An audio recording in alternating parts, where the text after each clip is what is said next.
하나님이 우리에게 감사가 넘쳐나게 하옵소서. 찬송가 9장으로 하나님께 찬송 올려드립니다.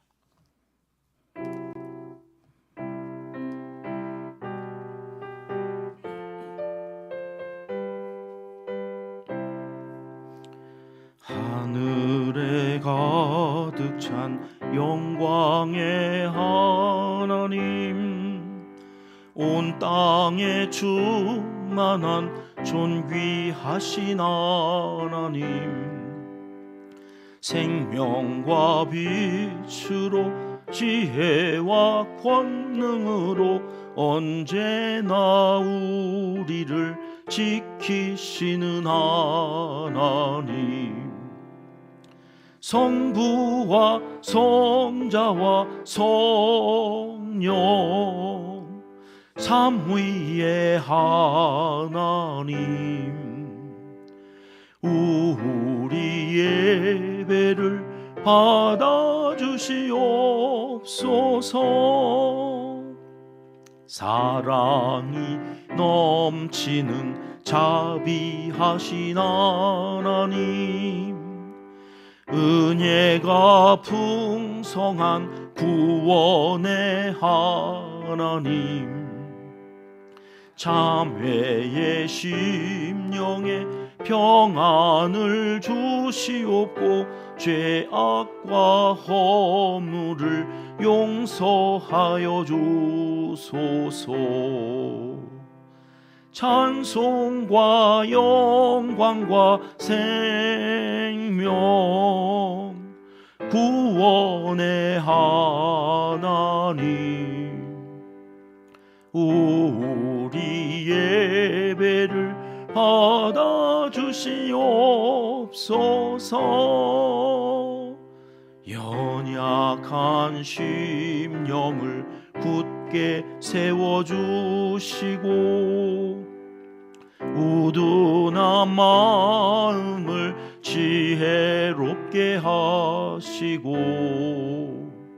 주의 뜻 받들어 참되게 살아가며 주 말씀 따라서 용감하게 하소서.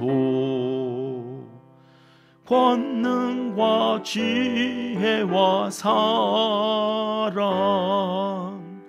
은혜의 하나님, 우리 예배를 받아주시옵소서.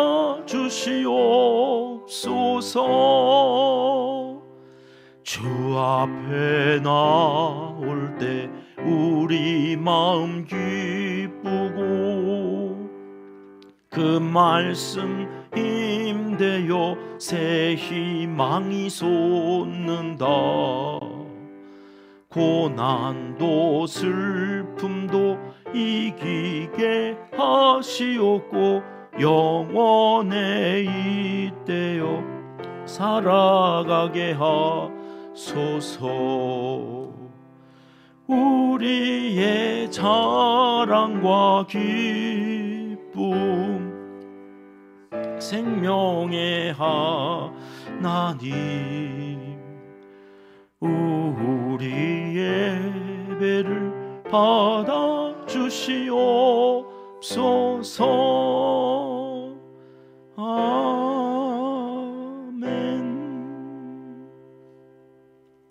이 새벽 주시는 하나님의 말씀은 에스겔 46장입니다.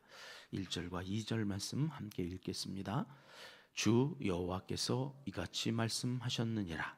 안뜰 동쪽을 향한 문은 일하는 엿새 동안에는 닫되 안식일에는 열며 초하루에도 열고 군주는 바깥 문 현관을 통하여 들어와서 문벽 곁에 서고 제사장은 그를 위하여 번제와 감사제를 드릴 것이요 군주는 문 통로에서 예배한 후에 밖으로 나가고 그 문은 저녁까지 닫지 말 것이며. 아멘. 새 예루살렘 성전의 궁극적인 목적은 그 백성의 거룩에 있다, 그렇게 말씀하셨고요. 그 거룩한 땅에서 이제 하나님의 성품을 닮은 하나님의 사람들이 이루어갈 그 정의와 공의로운 세상, 이게 어제 45장까지 말씀이셨습니다. 그리고 이제 46장으로 오면 1절 말씀 우리가 지금 읽었는데 안식일과 초하루에 대한 말씀이 있죠. 안식일은 어떤 날인가요? 그리고 초하루, 오늘 우리나라에서는 이 월삭이라고 하는 이름으로 하나님 앞에 이제 예배가 드려지는 이 안식일과 초하루에 드려질 예배, 제사에 대한 말씀으로 이어진다는 거죠. 그러니까 거룩, 이 거룩한 땅에 그 하나님의 나라 백성은 예배를 드리면서 거룩이 계속해서 더 하나님을 닮아가는 모습으로 확장되어져 가는 거예요. 더 깊은 거룩의 세계로 우리가 어떻게 들어갈 수 있다고 하나님은 우리에게 가르쳐 주시느냐?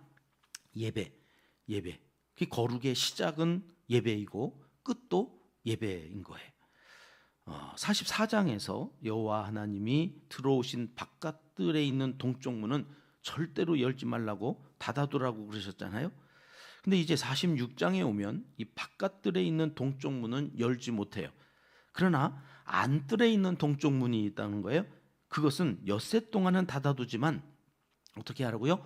이 안식일과 초하루, 그러니까 매달 첫째 날이 되어지는 그 날은 안쪽 뜰에 있는 동쪽 문을 열어두라. 왜요?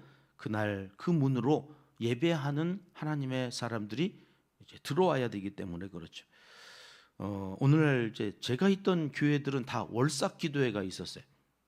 전 교인이 매달 첫날, 매달 일요일에는 새벽 기도, 아이들하고 와가지고, 그래서 어떤 그 규모가 이렇게 좀 작은 교회들은 목사님들이 이렇게 앞에 나와서 자녀들을 다 안수기도해. 매달 우리가 매년 첫날 송구 영신 예배를 드리잖아요. 영시 예배, 1년을 하나님께 드리는 이 시간의 주인이 하나님이다. 일주일에 첫날인 안식일, 우리는 주일이죠. 이날도 하나님 앞에 예배를 드리면서 일주일을 맡기잖아요. 한 주의 첫 시간도 하나님께 드리고 또 연애 첫 시간도 드리죠. 월도, 이 달도 하나님의 것입니다 하고 드리는 날이 초하루에, 이게 이제 여기에서 나오는 성경적 근거지요. 초하루는 안식일과 같아요. 그래서 동쪽 문을 안뜰에 있는 거예요. 바깥뜰에 있는 건 절대로 열지 못하게 하셨으니까 안뜰에 있는 그 문을 열어 하나님 앞에 나와 예배해야 된다. 그래서 월삭 기도회를 이렇게 드리는데 그만큼 이 거룩이 쉽지 않다는 거죠. 우리가 하나님 앞에 하여튼 시간만 있으면 성전에 나와 예배하는 이 삶 속에서 거룩이 이루어진다. 그렇게 보고 2절로 가면 군주가 나오죠. 군주, 왕에 대한 말씀이 나오는데, 여러분 이 군주, 왕이라고 해서 예외가 없었잖아요. 내가 왕이니까 문 열어, 이래가지고 닫혀져 있는 동쪽 문을 열 수가 없어요. 그 문은 닫혀져 있고 다른 문으로 들어와야 돼. 다른 문으로 들어와서 앞에서는 감사제의 그 음식을 어디서 먹어요? 왕도 현관문 앞에서 먹었어요. 현관문 앞에서. 왕도 차별이 없어요. 왕이라고 해서 특별하게 대우하지 않는 곳, 그것이 교회이고 예배의 시간이에요. 그러나 예배를 드리러 왔을 때 왕에게 백성과는 좀 다른 규칙이 주어지는 것을 오늘 본문에서 찾을 수 있는데, 3절 말씀과 한번 비교하면서 볼게요. 3절 말씀 같이 읽습니다. 이 땅 백성도 안식일과 초하루에 이 문 입구에서 나 여호와 앞에 예배할 것이며, 왕이나 백성이나 하나님께 나와서 예배하는 시간은 같아요. 시간은 안식일에 왕도 오고 백성도 오고 초하루 월삭으로 모여서 하나님 앞에 예배하는 시간이 같네요. 그런데 시간만 같아요. 2절과 3절을 다시 한번 보시면 왕은 어디에서 드려요? 바깥문 현관을 통해서 들어와요. 들어가면 성전 안쪽으로 이렇게 들어가면 군주는 문 통로에서 예배해라. 문 통로에서 예배하는 거예요. 그런데 백성은 어디서 하라고요? 안으로 들어와요? 못 들어와요? 못 들어와요.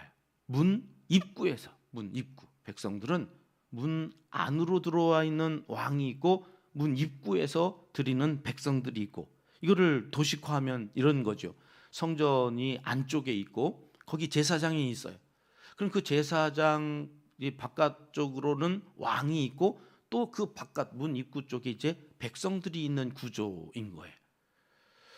아니 예배는 차별이 없다고 그러면서 왜 왕한테는 또 안에 들어와 가지고 그 문간에서 드리게 하고 백성들은 들어오지도 못하고 입구에서 드리게 하냐?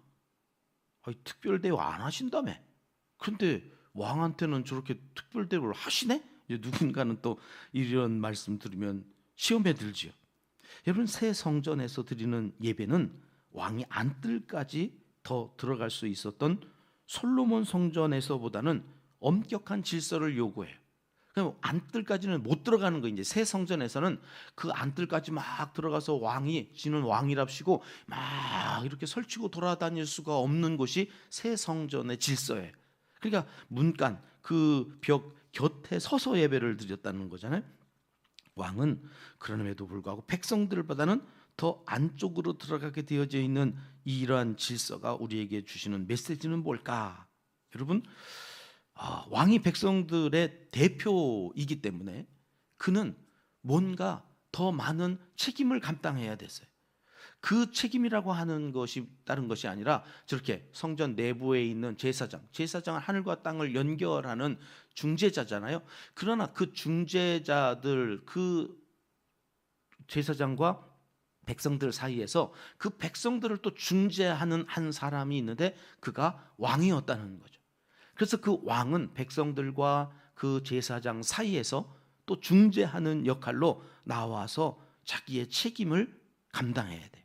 그래서 백성들보다 조금 더 많은 헌신을 하게 되어지는데 번제와 소제의 제물이 달라요. 제물이. 백성들은 오늘 새 성전에서는 자원하여서 드려요. 자원하여서. 그러니까 자기 힘 닿는 대로 해요. 백성들에게 주어져 있는 제물, 하나님께 드리는 제물은 왕과 달라요. 왕은 백성들을 대표해서 또 저들을 중재해야 됐기 때문에 오늘 4절부터 7절까지의 이렇게 말씀을 보면 왕은 드려야 될 것이 정해져 있어요. 물론 뒤에 자기의 속죄를 위해서 자기가 자원하여서 드리는 예물도 있어요. 힘 닿는 대로 하라고 하는 내용도 나와요. 그런데 그 너가 드리고 싶은 만큼 또 네가 드릴 수 있는 만큼 막 오버해가지고 빚을 내서 하나님 앞에 예물을 드리라는 게 아니에요. 그런데 왕이기 때문에 왕은 저기 4절 말씀해 보면 흠없는 어린 양 6마리. 5마리만 안 될까요? 안 돼. 너는 왕이기 때문에 어린 양 6마리 반드시 드려야 된다는 거예요. 흠없는 순양 1마리하고 같이 드릴 때에 소제도 드려야 돼. 밀가루라는 것은 밀을 빻아가지고. 여러분 여기 제물이라고 하는 것은 생명을 각을 떠가지고 번제는 다 드리는 거잖아요. 불살려서 하나도 남기면 안 돼요. 다 불살라서 드리고 소제는 빻아가지고 완전히 가루를 만들어서 조금이라도 남겨놓으면 안 돼. 알갱이가 있으면 안 돼. 소제는 완전히 고운 밀가루로 빻아가지고. 예배라는 게 뭐예요? 네가 왕이라고 목에 힘주고 와가지고 네 거 조금 남기면 안 돼. 다 빻아야 돼. 너는 흔적도 없이 사라져버리고 가루가 되어서 하나님 앞에 온전히 다 드려져야 되는 것. 네가 왕이기 때문에 그래. 하나님이 그렇게 말씀하시는 거예요. 네가 왕이라고 네가 왕인 척하고 네 인생 네 마음대로 살면 안 돼. 너는 왕의 대리자야 하시는 말씀이죠. 그 모델 앞에 서서 그렇게 하나님 앞에 헌신하고 충성하는 왕을 보면서 백성들이 우리에겐 왕이 저 왕이 아니라 진짜 왕이 있으시구나 하는 것들을 왕도 저렇게 성전 안에 더 들어가지도 못하고 저 문지방만 살짝 넘어가서 그 현관에서 먹고 그곳에서 벽에 또 붙어가지고 이렇게 막 중앙에서 지가 주인공처럼 센터에 있지 않아요. 갓땡이가 뭔 말인지 모르시나? 곁에서 하나님께서 주인공이에요. 하나님이 센터에 계셔야 되는 거예요. 거기에 지가 있겠다고 나를 보세요. 여러분 가톨릭의 문제가 뭐예요? 교황이 하나님이에요.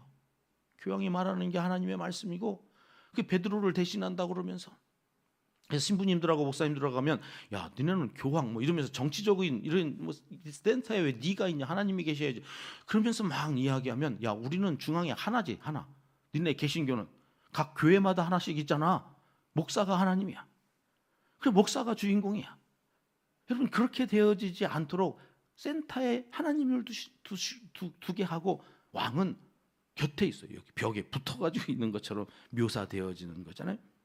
그게 새 성전의 질서라는 거예요. 아니 예전에는 안 그랬는데요.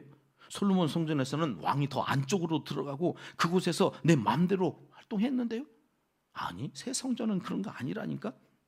재물도 이렇게 많이 바치라고 한 적이 없어요. 새 성전에서는 여러분 그러나 하나님께서 새로운 규칙, 새로운 질서를 마련하셔서 그곳에서 하나님의 거룩한 나라를 이루어 가신다.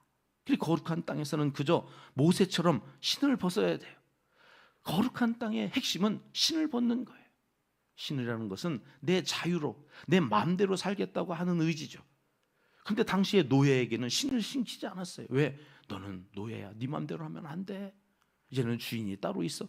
그래서 모세에게 떨기나무 아래에서 야, 여기는 거룩한 땅이니 너 신을 벗어라.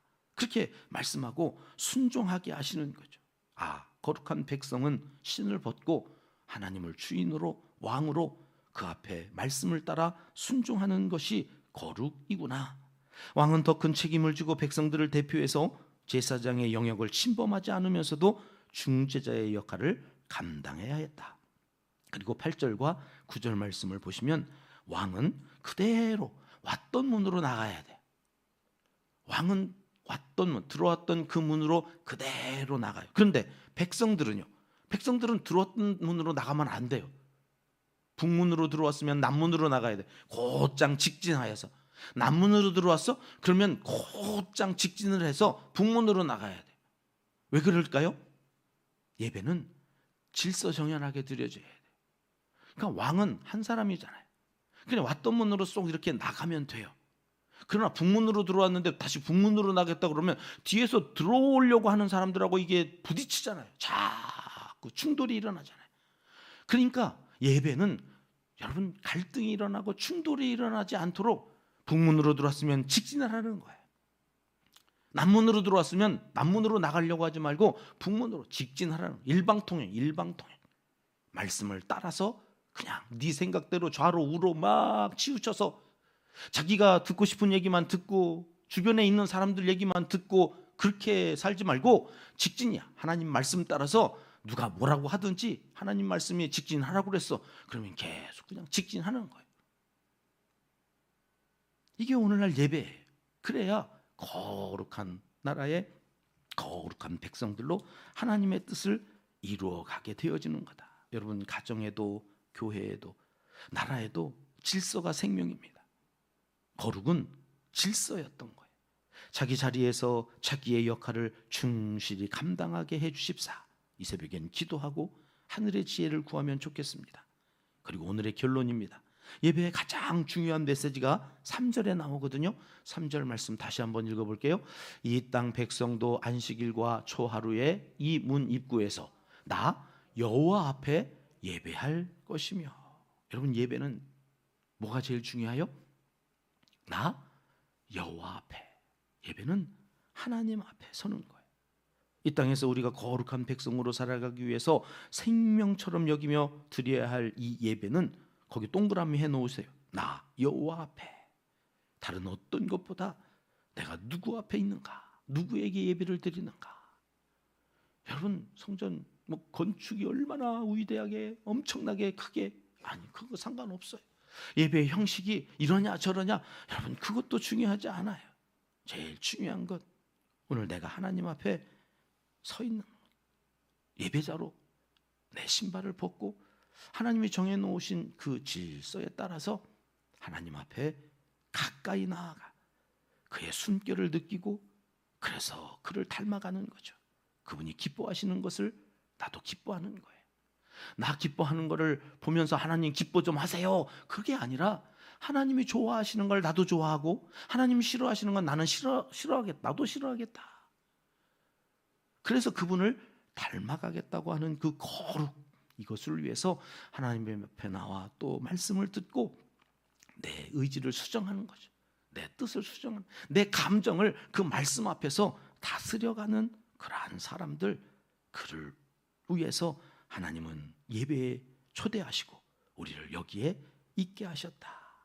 여호와 앞에 나는 피조물이요 먼지 터럭밖에 아닌 이 미미한 존재인 것을 자녀로 삼아주셔서 이 예배 자리에 있게 하시고 오늘도 나를 거룩하게 해 가시는 그 하나님을 찬양합니다. 그리고 그 하나님과 함께 오늘 하루도 동행하기를 원합니다. 나를 하나님 거룩하게 하셨으니 이것으로 인하여 하나님 영광 받아 주시옵소서. 이러한 한날이 되시기를 하나님은 간절히 원하시고 계십니다. 기도하겠습니다. 하나님 아버지, 예배는 질서임을, 그 질서를 따라 드린 예배가 우리를 거룩하게 하는 것임을 깨닫고 이 복된 자리에 불러주심을 감사드립니다. 주님만 경배하며 오늘 하루도 하나님의 영광을 드러내는 믿음의 사람으로 정해주신 질서를 따라 말씀에 순종하며 잘 살아가게 도와주시옵소서. 이제 못다한 기도를 주님 가르쳐 주신 기도로 하려오니 하늘에 계신 우리 아버지, 아버지의 이름을 거룩하게 하시며 아버지의 나라가 오게 하시며 아버지의 뜻이 하늘에서와 같이 땅에서도 이루어지게 하소서. 오늘 우리에게 일용할 양식을 주시고 우리가 우리에게 잘못한 사람을 용서하여 준 것 같이 우리 죄를 용서하여 주시고 우리를 시험에 빠지지 않게 하시고 악에서 구하소서. 나라와 권능과 영광이 영원히 아버지의 것입니다. 아멘. 합심해서 기도합니다. 거룩한 백성으로 예배를 생명처럼 여기며 살아가는 오늘 또 이 하루 예배자로 살게 하옵소서. 기도하고 시작합니다. 우리 위해 5번째 비전이지요. 다음 세대를 세워가는 양육 공동체가 되도록 다음 세대 우리의 자녀선들을 위해서 기도하실 때에 이들 지도해 주시는 교사 선생님들 또 한국교회 양질의 신앙교육 시스템을 갖춰갈 수 있도록 기도해 주십시오. 북한 땅 동포들과 지하교회 성도들을 위해서 기도하고요. 오늘은 비국의 이샘 선교사님과 목표 유달 제3교회 전영길 목사님 이름을 부르면서 한 번씩만 기도해 주십시오. 환우들을 위해서 계속해서 기도합니다. 가평상에서 드리는 간절한 기도에 응답하여 주시옵소서. 함께 기도하겠습니다.